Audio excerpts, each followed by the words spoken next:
Good morning, everyone.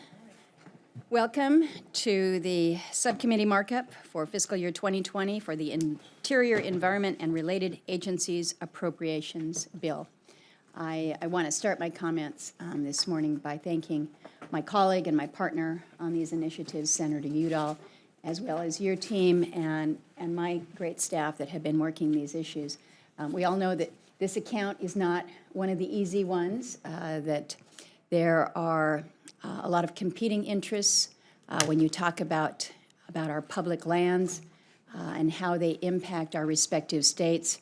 There are a lot of issues that are very local to our states. And so understanding, hearing, appreciating those needs is a big part of our challenge. And I think that the work we have done in this subcommittee is a laudable mix of accommodating our colleagues, accommodating the state's interests, the federal interests, and really ensuring that we are working to address the needs of our lands, our waters, and our people.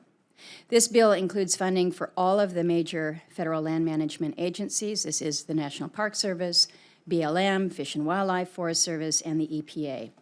We also provide funding for essential Indian health, education, resource management programs through the BIA and the Indian Health Service, and funding for important cultural institutions like the Smithsonian, the National Gallery of Art, the National Endowment for the Arts and the Humanities. So we've got a significant and broad and fun portfolio. The administration's request for the 2020 Interior Bill is approximately $30.158 billion, which is roughly $3.1 billion below enacted. The subcommittee's 302B allocation for FY19 is $35.85 billion, which is $248 million more than last year. We adopt in our bill a similar approach to the FY19 Interior Bill by rejecting unwarranted decreases proposed in the budget and making investments in our highest priorities, especially infrastructure investments for the land management agencies, Indian country, and wastewater and drinking water improvements. We know that we have an obligation to fund vital programs for Indian country, many of which have increased substantially since we enacted the FY19 bill. Among those are contract support and leasing costs, as well as staffing costs associated with new healthcare facilities that are operated by IHS or by tribes under compact agreements. It's important to me and to Senator Udall that we do our best to fund critical services for Indian country, and I think that this bill truly does that. In the two main agencies that deliver services for the Indian community, this is the BIA and the IHS, we have restored proposed budget cuts and maintained critical program funding with some important increases for Indian country. We were able to maintain the substantial increases previously included to help with construction, operation, and maintenance of Indian schools and irrigation systems, as well as sustain programs at the enacted levels and provide full funding for contract support costs. I would like to point out to colleagues that we include for the first time a comprehensive look with additional funding for those issues related to missing and murdered Indigenous women. Many who live in tribal communities are located in rural areas. They don't have adequate public safety, and we see high rates of violence, abuse, murder, and trafficking. I've been working with several of my colleagues, certainly Senator Udall, with his position on the Indian Affairs Committee, Senator Hoeven, Senator Daines, so many, to address these challenges. We know it's going to take a lot of coordination and communication among law enforcement agencies to get this right. I note that within the CJS Appropriations Subcommittee that we'll have an opportunity to be part of a little bit later this morning, that they too recognize the need to address these issues. Our recommendation in this subcommittee includes $6.5 million to help with cold case investigations, equipment, training, background checks, and the necessary report language to move us in the right direction. We were able to increase funding for the IHS by $237 million. The recommendation includes funding for new tribes and facilities, as well as provides full funding for contract support costs and the current estimates for the 105L leasing activities.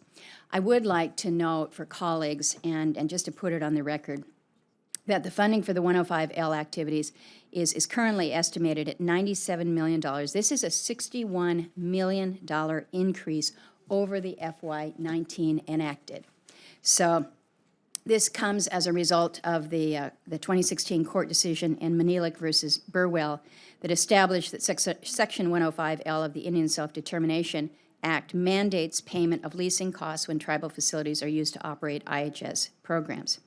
So, I mean, we are seeing significant increases. We know that they're just going to grow. We have raised this with the agencies, asked them, pressed them to develop a plan, because we can't just be doing this ad hoc. But we need to work together, work with the tribes and the tribal organizations to better understand the costs.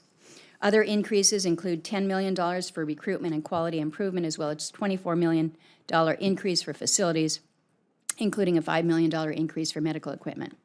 The 2018 Omnibus created the wildland fire cap adjustment, and FY 2020 is the first year that it's available. Our bill invests $5.167 billion in wildland fire activities, including $2.25 billion in fire cap adjustment funding. We saw a record-breaking year in Alaska insofar as the costly, devastating fires that we've seen this summer, record-breaking heat. So I certainly know how important it is to have the capacity to fight our fires. This bill not only invests in fire suppression, it also invests in state and volunteer fire assistance and provides increases for hazardous fuels reduction. For the EPA budget, we've prioritized the programs that lead to tangible, on-the-ground cleanup and environmental benefits. One of the issues that I hear about a lot from colleagues as well as from so many back home is PFAS contamination. And I know, Senator Capito, you have certainly been working on that, as well as others within the EPW committee. In this bill, we've provided $25 million in increases to address PFAS, including $20 million for EPA grant programs to support state-led cleanup and remediation efforts of PFAS-contaminated water sources, water systems, and lands. For the newly authorized programs in the AWIA Act, America's Water Infrastructure Act, to the Clean Water and Drinking Water State Revolving Funds, funding is provided to programs that build and support critical water infrastructure in communities across the country. Our bill equips EPA with a powerful set of tools to further the agency's core mission of clean air, clean water, and clean lands. Our bill also provides $500 million for PILT funding, which is the fully estimated amount needed for this program in FY19. This maintains the subcommittee's commitment to fully meet the needs of local communities for county roads, public safety, and schools through the PILT program. Earlier this year, we saw strong support in the Congress for the Land and Water Conservation Fund. It was a priority of many members, and we have built on that, the support that we advanced earlier in making LWCF permanent by building on the funding support. In our bill, LWCF receives $465 million. This is $30 million above the enacted level, including $140 million for the stateside program, as well as an additional $5.5 million for recreational access. Consistent with FY19, we do not include new policy provisions that were not in the enacted bill. We worked with Chairman Shelby and Vice Chairman Leahy, Senator Udall, and I, again, to assemble a package that hopefully both sides can support and strongly support out of our committee.